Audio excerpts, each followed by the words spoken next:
ঢাকা মুমিন উস্তাদ করে হ্যাঁ ঢাকা যাইবো ঢাকা তো যাইবই নিচে কয়টা ভাড়া উড়ে ভাই তুই জানি 30 টাকা ভাড়া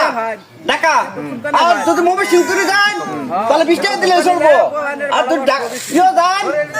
ফুলপুর যান তাহলে 10 টাকা ভাড়া আমি ফুলপুরি যাই না আমার বোন আর নিচে দেবেন না উড়ে দেবেন নিচে যাই নিচে দেবেন নিচে বলে তাহলে বই ভরুন দি দেরা বাসা যা আইও উস্তাদ গান দাও রুকো এবার কি গাড়ি মতো বললাম আমি মাটিতে নিচে বই রইছি গাড়ি তো লয়ে গেল কারণ কি এই ড্রাইভার সাহেব করুন এই বিজনেস সাহেব আমার তো গাড়ি তুললাম 10 টাকা গাড়ি ভাড়া সব দিয়ে দিলাম আমার নতুন এনে গাড়ি লয়ে গেছেন কারণ এই মিয়া নিচে বইছি নিচে তো বই আইনে ফুলপুর যাইবান ফুলপুর কি 10 টাকা ভাড়া আছে না তাহলে থেকে কয়টা ভাড়া আনতে 10 টাকা ভাড়া আইনে নিচে দেখতে